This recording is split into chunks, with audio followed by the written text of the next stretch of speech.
Uma boa noite, seja bem-vindo ao nosso espaço virtual, à nossa igreja virtual. Estamos aí hoje oficialmente no meio dos nossos 10 dias de oração, nosso quinto encontro dos 10 que teremos nessa campanha, todos os dias às 6 da manhã, das 6 às 6h30 e ao mesmo tempo à noite, a partir das 8, nós temos tido a possibilidade de poder buscar a presença manifesta de Deus. Eu espero realmente que até o final dessa campanha você tenha a possibilidade de poder ter construído uma história de grandes vitórias com o Senhor Deus. Eu realmente tenho orado por isso, tenho feito disso um motivo de clamor. Nós estamos nesse encontro especial da noite, nós temos tido a possibilidade de poder entender a oração dentro do Evangelho de Lucas, até porque o Evangelho de Lucas é conhecido como o Evangelho da oração. Em grande parte nós temos tentado perceber, principalmente a partir desses últimos encontros, aquilo que foi a maneira como o Senhor Jesus Cristo utilizou a oração, para que ele usou a oração. Hoje nós vamos ter a possibilidade de poder compreender mais um aspecto. O texto que a gente vai estar lendo hoje, que é Lucas capítulo 4, a partir do verso 1, versos 1 e 2, ok?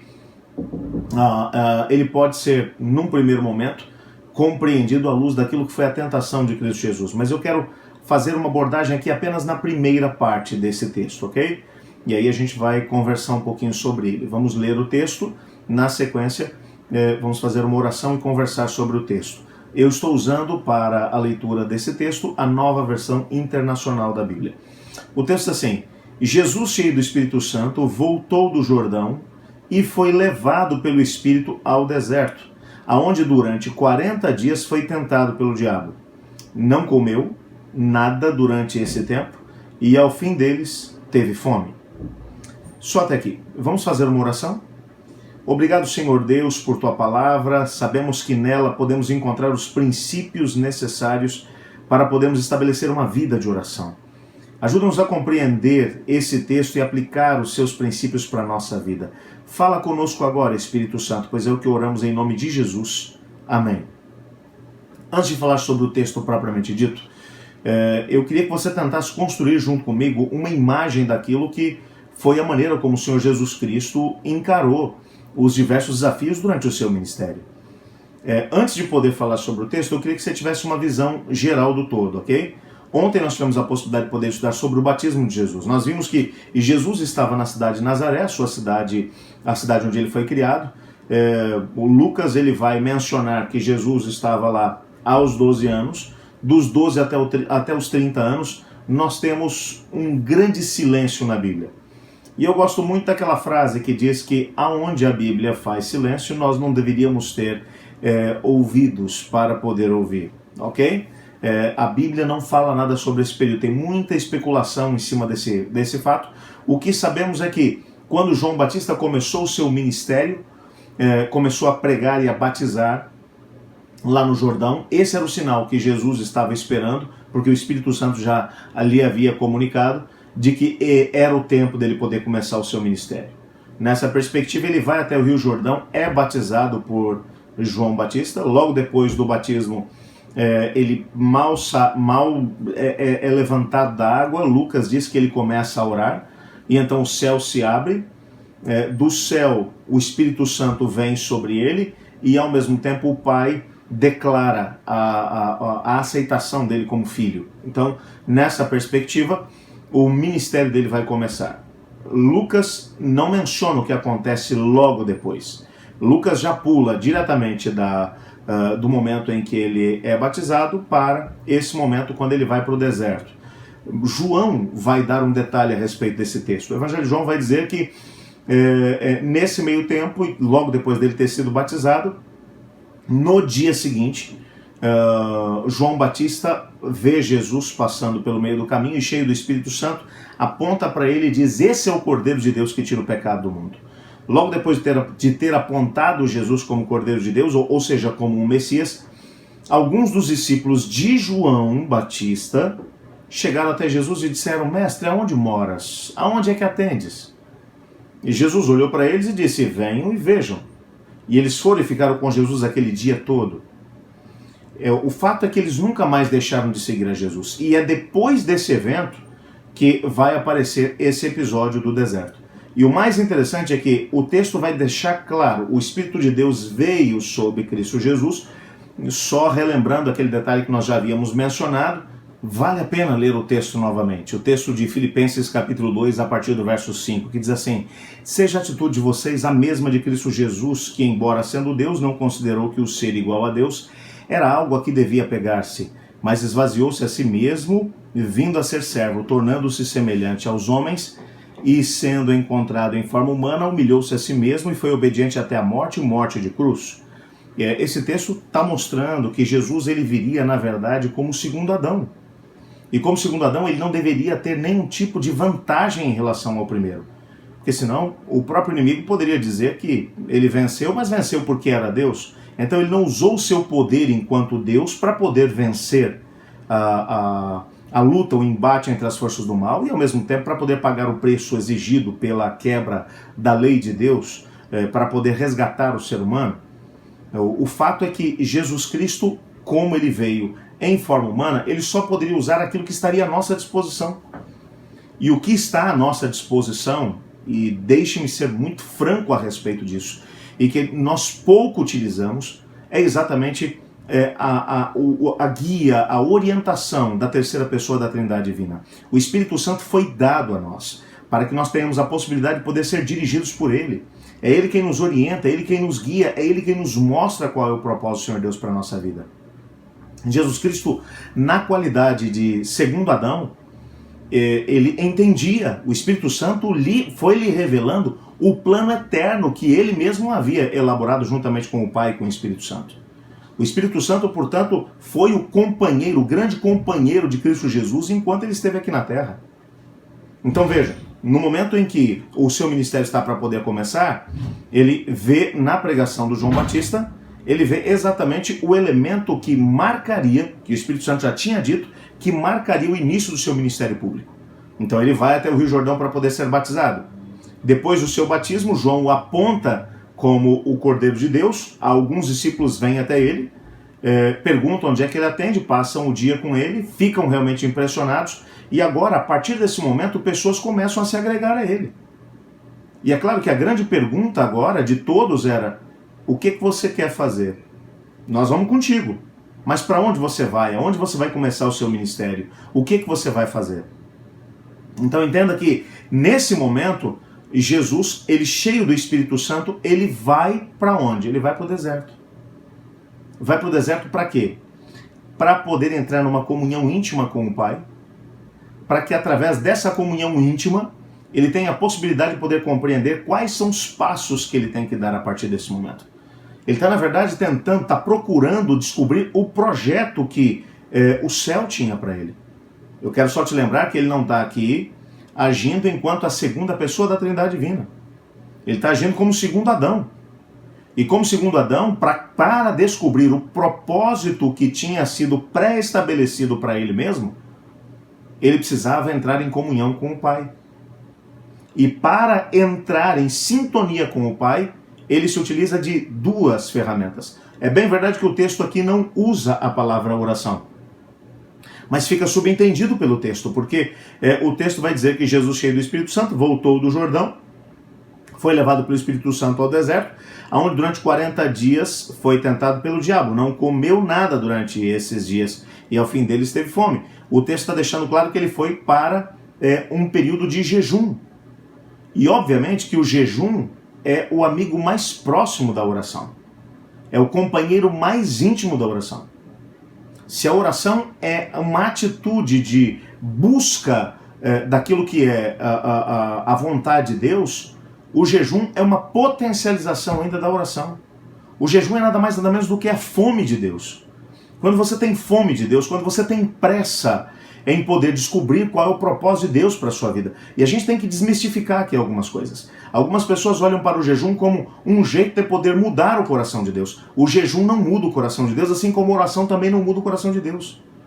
Mas quando você entra num espírito de jejum e oração, o jejum e a oração, eles mudam aquele que é o suplicante, muda aquele que está buscando a Deus. Quando você começa a perceber que você não é nada sem um prato de arroz com feijão. Quando você começa a perceber quão pequeno, quão insignificante você e eu somos. A nossa dependência acaba sendo lançada completamente em Deus. E o jejum e a oração, eles servem para que nós tenhamos a possibilidade de poder vislumbrar o propósito que Deus tem para a nossa vida. O meu texto predileto nas Escrituras Sagradas é Jeremias capítulo 1, verso 5. Jeremias havia sido escolhido por Deus para ser o último profeta antes do exílio da Babilônia. Ele não passava de um garoto.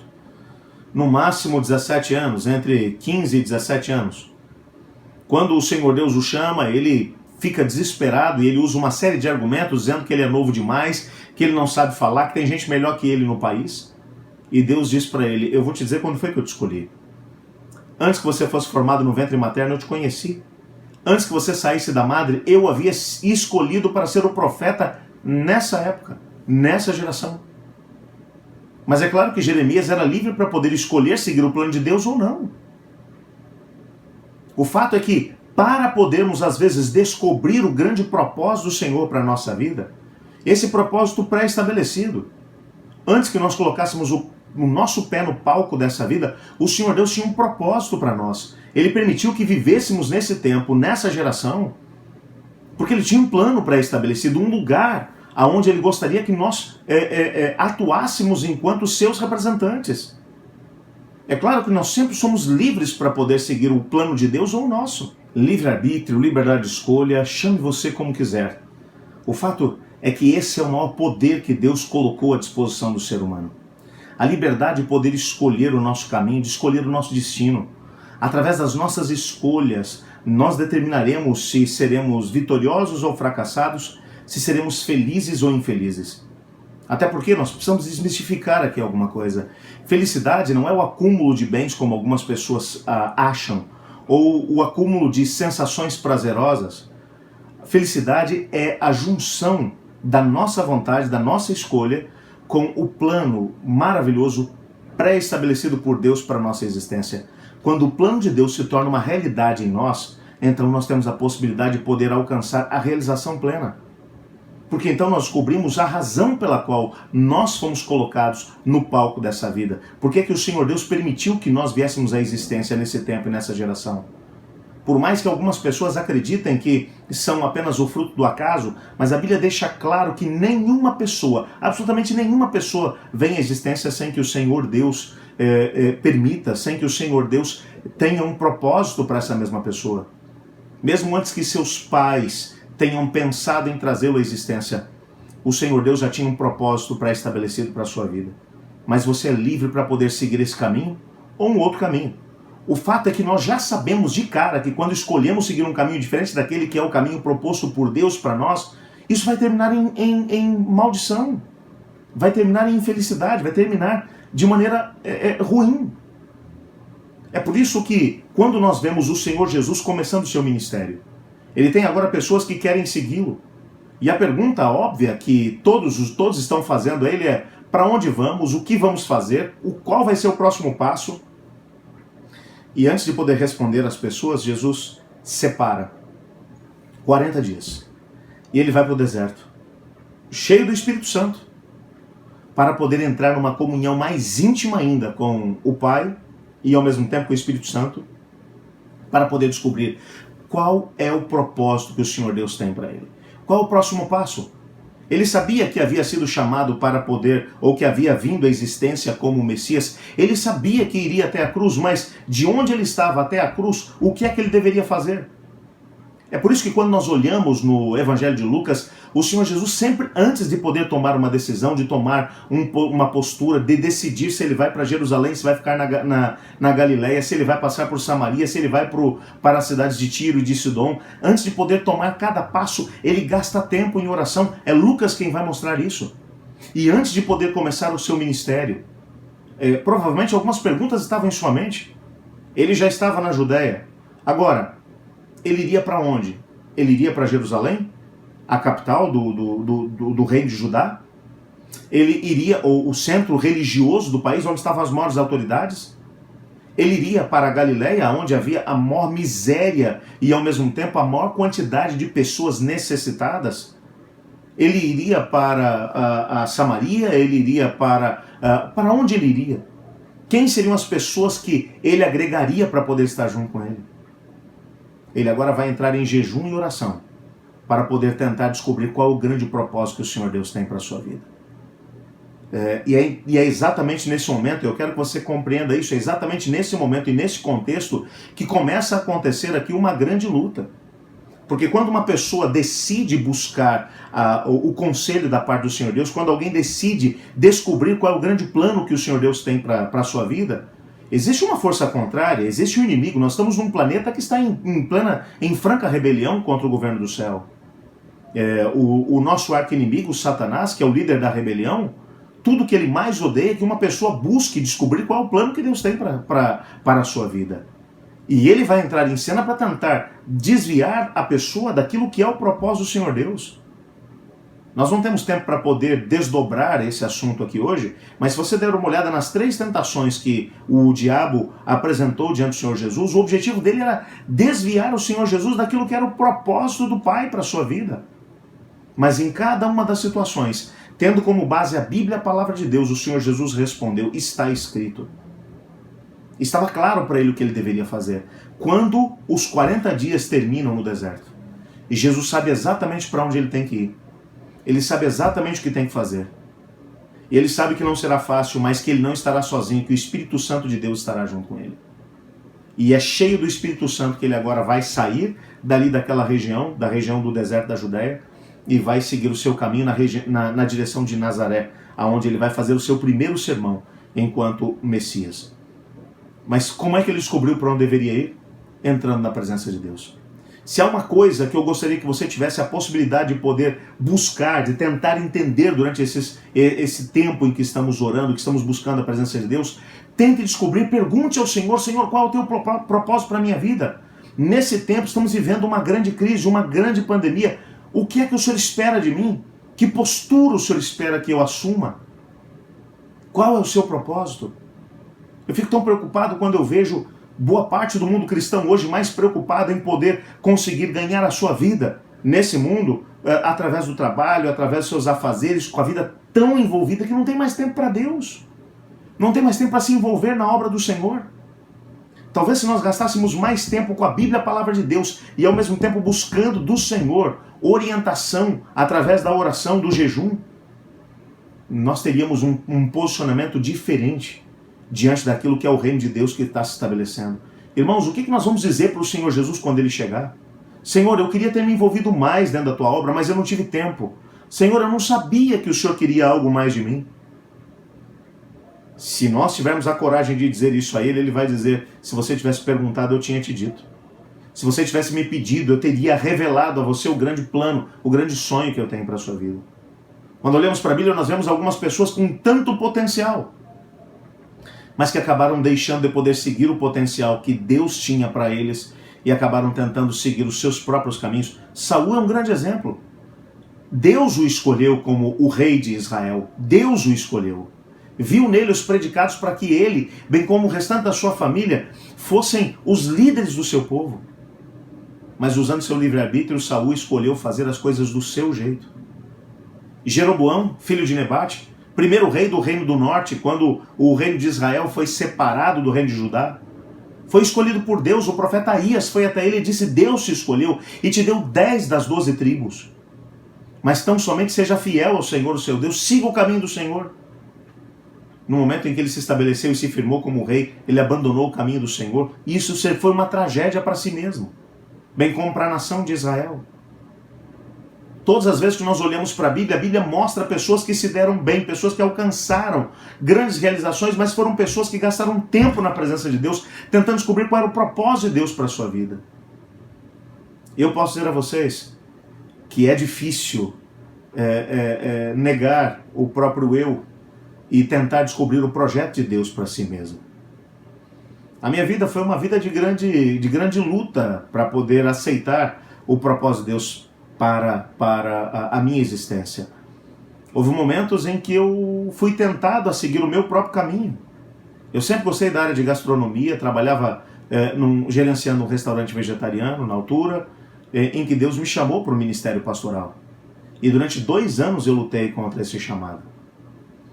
Houve um determinado momento em que a minha mãe me procurou e me contou uma parte da minha história, o que me ajudou muito a tomar uma postura dentro da minha vida. Ela estava me contando que, bom, lá em casa nós somos apenas 2 irmãos, meu irmão é 10 anos mais velho que eu. E sabe que não há ninguém que goste mais de poder pegar no pé do outro do que um irmão em relação ao outro, né?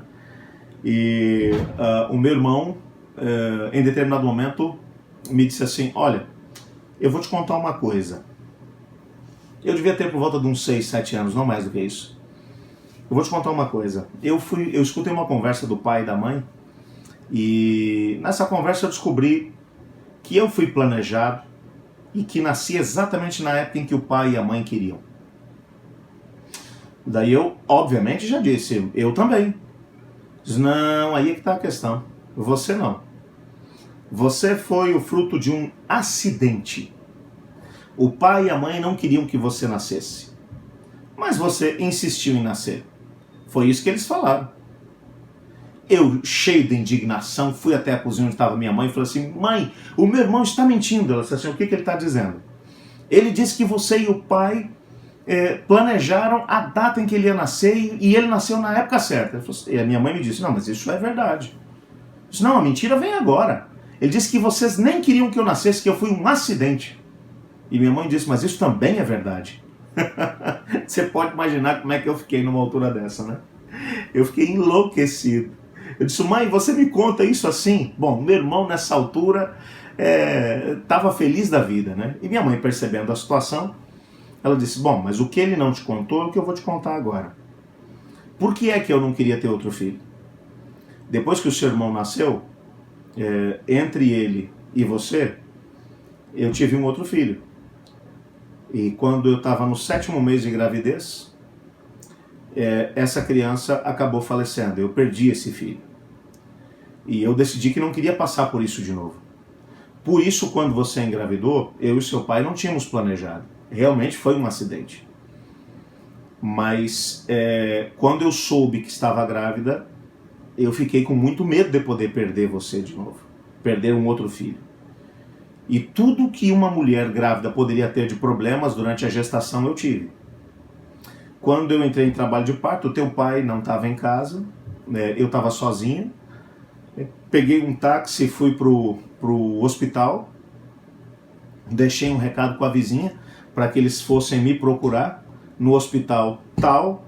Quando cheguei naquele hospital, não havia médicos para poderem fazer o parto. Me levaram para um outro hospital. O fato é que durante 2 dias eu tive de hospital para hospital, tentando encontrar um lugar onde você pudesse nascer. Quando finalmente, na Vila Mariana, no hospital da Vila Mariana, um médico chegou para poder fazer o parto, fez um exame rápido e descobriu que você estava morto dentro do meu ventre. E o médico disse, senhora, eu sinto muito, o bebê no seu ventre está morto e a gente daqui a pouco vai levar a senhora para o centro cirúrgico para poder tirar essa criança. Eu realmente sinto muito. E já saiu dali para poder ir para outro lugar. Quando ele me disse isso, eu comecei a chorar, obviamente, e disse a Deus, Senhor, eu não pedi por esse filho, mas se o Senhor tem um plano para a vida dele, vou te pedir que o Senhor o salve. E se ele se salvar, eu vou criá-lo para poder te servir. E nessa altura você deu um chute na minha barriga. E eu disse para o médico, doutor, volta aqui porque o mortinho chutou. E o médico disse, não, minha senhora, é impossível e tal. E veio e fez mais um teste e disse, corram agora com ela para o centro cirúrgico porque a criança está viva. Fizeram uma cesariana. E quando te tiraram, o cordão umbilical tinha dado 2 voltas no seu pescoço, você não estava respirando, estava roxo. Os médicos deram um jeito por ali e o médico disse, senhora, teu filho está vivo. Então, filho, naquele momento eu não sabia absolutamente nada sobre como seria a sua história. Como teu irmão disse para você, eu e teu pai tínhamos planejado a chegada dele, mas eu não tinha planejado a tua chegada. Quem planejou a tua chegada nessa vida foi Deus. Você pode imaginar como eu terminei essa conversa com meu irmão, né? No momento em que eu estava perdido na minha vida, na minha época da juventude, pensando se eu iria seguir uma carreira na área da gastronomia ou se eu iria, de alguma maneira, servir a Deus como pastor. Esse evento que aconteceu lá atrás me empurrou para uma busca. E durante 2 anos eu orei, eu clamei, busquei a Deus. O Senhor Deus nessa altura colocou no meu caminho aquela que hoje é minha esposa, a Cláudia, que me ajudou demais nesse processo para que eu pudesse descobrir qual era o propósito de Deus para a minha vida. E se tem uma coisa que hoje eu posso dizer para você sem sombra de dúvidas, é que ser um pastor era alguma coisa que o Senhor Deus tinha planejado realmente antes do meu nascimento. Eu sei que eu estou fazendo exatamente aquilo que o Senhor Deus queria que eu fizesse. Eu sei que eu sou exatamente aquilo que Deus queria que eu fosse. Agora, quando eu olho para trás, eu percebo que muitas das escolhas que eu fiz me afastaram do caminho do Senhor. Mas desde o momento em que eu aprendi que quando nós buscamos o Senhor, quando nós oramos, quando nós jejuamos, nós buscamos a presença do Senhor, o Senhor nos mostra aquilo que é o propósito que Ele tem para a nossa vida, eu tenho usado isso momento após momento. E mesmo quando às vezes acontece uma situação, uma transferência, quando acontece um momento em que aquilo que era o meu propósito pessoal não acontece, mas outra coisa tem lugar, e eu tenho buscado a presença do Senhor, o Senhor Deus tem me mostrado que o plano dele é realmente grandioso, e quando a gente se submete ao plano de Deus, nós somos felizes. Há uma coisa que eu posso te dizer: desde que eu me formei, e que minha esposa e eu fomos transferidos de um lugar para o outro, nós temos sido muito felizes em todos os lugares onde Deus nos mandou. Porque nós temos tido a possibilidade de poder orar, clamar a Deus e perguntar a Ele: Senhor, qual é o teu plano? O Senhor Jesus nos mostra isso. No Evangelho de Lucas, Jesus descobre o grande plano que o Pai, bem como o Espírito Santo, e bem como Ele mesmo haviam estabelecido antes que Ele passasse pelo processo da encarnação. Ele descobre isso em 40 dias de jejum e oração, de busca, de clamor. Será que hoje eu estou falando para alguém que tem se sentido perdido? Que não tem sabido exatamente qual caminho a tomar, que decisão tomar, que rumo tomar, que decisão tomar em relação ao casamento, que decisão tomar em relação à educação dos filhos, que decisão tomar em relação à profissão, que decisão tomar em relação às companhias, aos relacionamentos? Busque o Senhor Deus. Tenha coragem de fazer como o Senhor Jesus o fez. Faça um propósito de jejum, de oração, de clamor. E eu digo para você, o mesmo Espírito Santo que se apresentou a Cristo Jesus no deserto, ele também se apresentará a você. É claro que o inimigo também vai tentar te desviar do caminho do Senhor. Ele tentou fazer isso com Jesus. Mas se a Bíblia for o teu norte e a oração for a sua companheira, você pode ter a certeza de que o inimigo será derrotado e o grande propósito de Deus será uma realidade na sua vida. Eu quero orar para que Deus nos ajude a podermos descobrir o grande propósito de Deus para nós, para termos a possibilidade de viver esse propósito na nossa existência. Ore comigo. Obrigado, Pai, por Tua palavra, obrigado porque nela descobrimos que o Senhor tem planos para a nossa vida. Ajuda-nos a poder viver de acordo com esses planos. Pois em nome de Jesus que oramos. Amém. Muito obrigado por ter estado junto conosco nessa noite. Não se esqueça que amanhã, às 6 da manhã, a gente vai estar junto para o nosso momento de oração, das 6 às 6h30. E à noite nós vamos continuar o nosso estudo da Palavra de Deus para tentarmos descobrir qual é o propósito do Senhor Deus para a nossa existência. Eu espero por você amanhã às 6.